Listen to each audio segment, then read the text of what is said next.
Hi, I'm Andrew. And I'm Sam. And we're Envy Board Gaming. And today we're going to be taking a look at Pokemon trading card game Battle Academy. I'm going to show you guys how it's played real quick, and then we'll come back and give you our final thoughts. Alright, so as you can see, I have already got a game of Pokemon trading card game Battle Academy set up here. And what you are going to be doing in this game is you are going to have your own deck that you're going to be playing with, and you're going to be facing off against another Pokemon trainer and fighting to see who the best is. Now, the game is going to be won in 3 different ways. If you are the first to claim your 6 prize cards, you will win the game. If you manage to knock out all of your opponent's Pokemon that's in their bench as well as their active area, so if there are no Pokemon there, then you win. Or if your opponent goes to draw a card at the beginning of their turn and they have no more cards, you will also win. Now, there are some rare cases where both players win at the same time, and in that case, you would do a short game called Sudden Death, okay? I'm not going to go into Sudden Death or anything like that. I'm just going to kind of walk you through what you can do on your turn and how the game is played.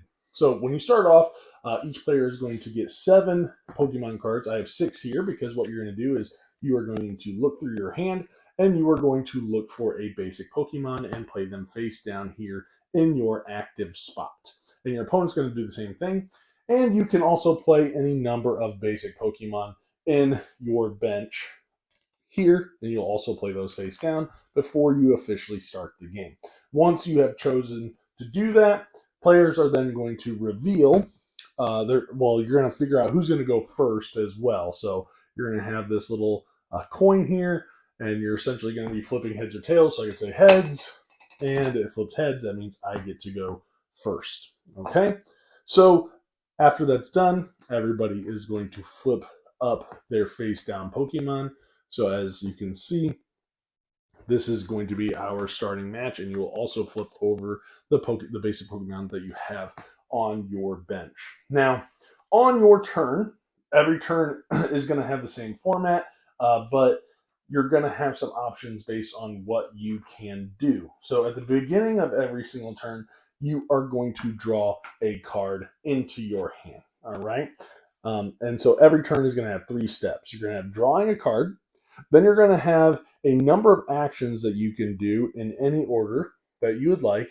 And then finally on your turn, you're going to be able to attack. Okay, so I'm going to walk through each of those actions. So we drew a card. Now you can put any basic Pokemon cards that you have. I had already placed all mine in my bench. But if I had other basic Pokemon cards, I could play them down here up to 5. All right, and you can do that as many times as you want until your bench is obviously full. So this is where all of your basic Pokemon have to start. After I've done that, I can also choose to evolve Pokemon. Now, you cannot evolve a Pokemon that was not there at the beginning of your turn. So I can't play a basic Pokemon and then evolve it in the exact same turn. You'll have to wait until the next turn to be able to evolve that Pokemon. All right. And again, you can do that as many times as you would like. Okay. The other thing that you can do is attach an energy. Now, on your turn, you can at most attach 1 energy card to a Pokemon, and you can either attach that to your active Pokemon or to a Pokemon on your bench. Sorry. And so I might choose to attach this down here to Morpeko. Okay? I might want to do that, or I might want to attach it to my active Pokemon. You can choose whichever you want. Now, one thing to know as a first player, on the very first turn, whoever goes first cannot attack. You are not allowed to attack if you are the first player and it's the first turn of the game. You will not be able to do that.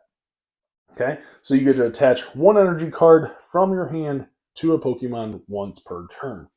You can also play these trainer cards. So you're going to have a number of trainer cards, but there's going to be some caveats. So you can play any number of trainer cards unless they are a trainer card that has the word supporter or stadium. You can only play 1 supporter trainer card or 1 stadium card per turn. Okay, so I can play this one that says I shuffle my hand into my deck and then draw 5 cards, or I might be able to play this one where I can search my deck for up to 2 basic Pokemon, or up to 2 basic energy cards. I reveal them and put them into my hand and then shuffle my deck. So I can play one of those, but if I do have trainer cards that say item or something else, I can play as many of those as I would like.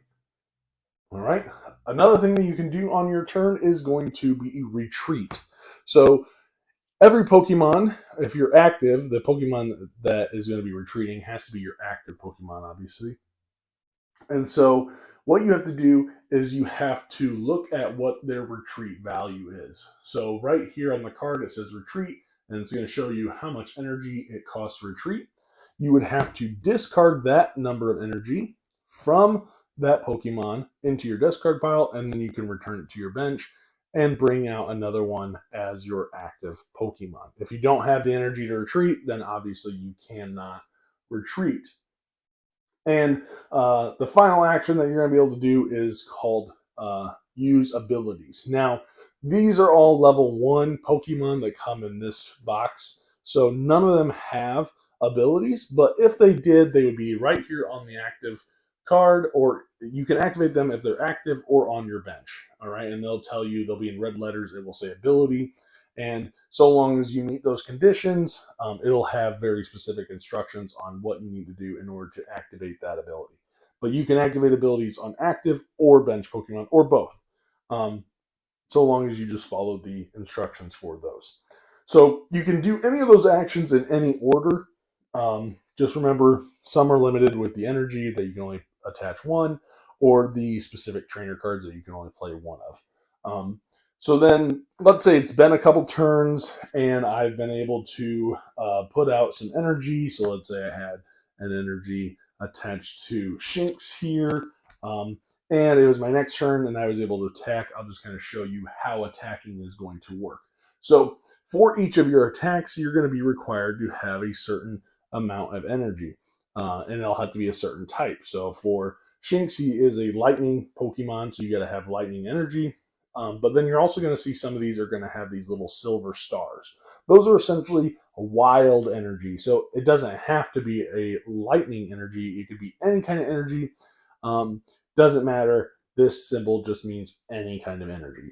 Okay, so if you have the required amount of energy, you can perform that attack. And when you attack, you're going to announce what you're going to be using. So in this case, Shinx is going to do Gnaw, which is going to be 10 because I have the 1 energy and it deals 10 damage. And you're going to use these little tokens to mark that on the opponent's Pokemon. All right. And then after you attack, that is going to be the end of your turn. So if you're going to take any actions, you need to do that before you attack, because once you attack, then your turn is going to end after you put the damage counters. And then it's going to go to the next player's turn, and you're going to go back and forth, back and forth. And every time you defeat a Pokemon, you are going to receive a prize card. However, some Pokemon, like this Cinderace here, has a V, that little V, the Cinderace V Pokemon. If you defeat this one, you are going to receive 2 of your prize cards. And what's nice is that the rule book kind of breaks down, because I know there are a lot of different Pokemon out there with different things. So you're going to have, let me kind of show you what you're going to have here. And the rule book breaks down things like weakness and resistance, but you're not going to see any of those in these starter decks that come in the box. But if you get some extra decks that are going to have those, what's nice is that the rule book actually covers all of those here, even like special conditions that you might be inflicting on one another. You're going to be able to have the rules at your hands. But I do like that the rule book is going to go over different kinds of Pokemon cards. So whether it's Pokemon V, Pokemon V Max, Pokemon V Star, Pokemon V Union, Prism, V Star Power, all of these different things. That way, if you go out, even the GX attacks, tag team, all this stuff, it's going to go through how that is going to work. Okay, so hopefully that gives you a little bit of an idea of how Pokemon Trading Card Game Battle Academy works. So let's go ahead and take this back up top and give you guys our final thoughts. All right, thanks for teaching us how to play. Yeah. Yeah, I loved this game. I won't jump into my Well, first off, positives. this wasn't a game that we were really like looking to review. Yeah. So We weren't. Eli has recently gotten into Pokemon, the cards. Yeah. And we had both been into Pokemon when we were kids. We never learned how to play the game. Yeah. We played the video games and we collected the cards, but that was just like collecting the cards. And then I ended up selling mine in like a garage sale for $5, which was probably you probably lost decision. out big time because I had like all the because it was all like original back when it was like Game Boy and then Game Boy Color, all the new stuff. So I would trade them with my friends. But I will say this. I didn't know how or when or what it was going to look like, but at some point in time, I knew I was going to come back to Pokemon. I don't know what that was going to look like, but I knew at some point I'd be talking about Pokemon again. And so Eli, for his birthday, wanted Pokemon stuff, and we got this for him as a birthday present so that he could actually learn how to play the game. And I thought, hey, this would be we play a lot of board games, card games. Why not learn one of these trading card games? Yeah. And this is essentially like the stepping block into, which I don't remember this ever being around when we were into the Pokemon games, right?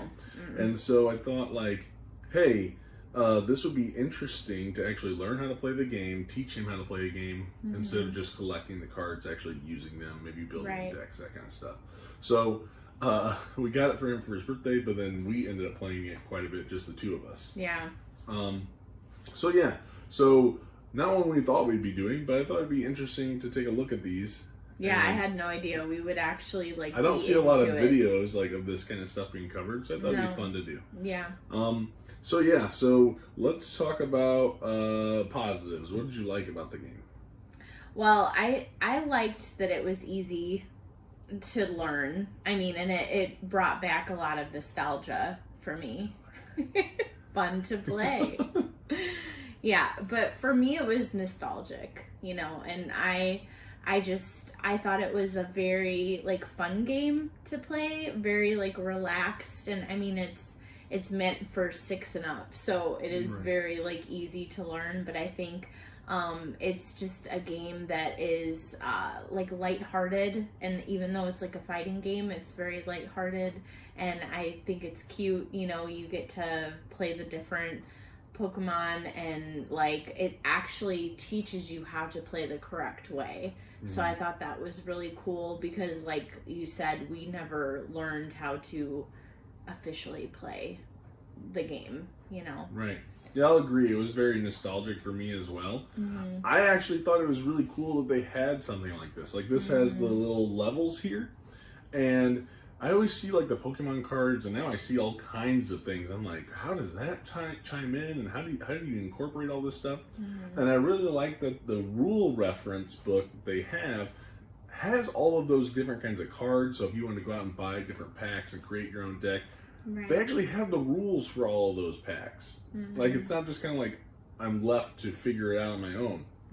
I actually really like the way that they have the rule book set up and how they teach you and reference. I mean, it was really I really did like that about this. I kind of wish this was around when I was a kid because it's really cheap. This was like a $20 game. It was. Really it might cheap. have been even like on sale. And it comes with like $18.99 or something. Right. And it comes with 3 decks. Like you have the Pikachu deck, the Cinderace deck, and the Eevee deck. Yeah. And so I thought that was really neat, and it gives me a little bit of an idea. Oh, so when I go out and buy these packs, I could actually create a deck and know how to actually build it, how many cards, how it all works, all this stuff. So I was excited about that, and I found myself more excited, I think, because of the nostalgia factor. Yeah, well, and it's cool too because you can keep adding to the game by buying the cards. So it's not like with most games, you know, you get that what comes with it, and then that's it, unless they come out with an expansion or something. But it's cool because you can literally, like, every game you play can be different, so the replayability is awesome.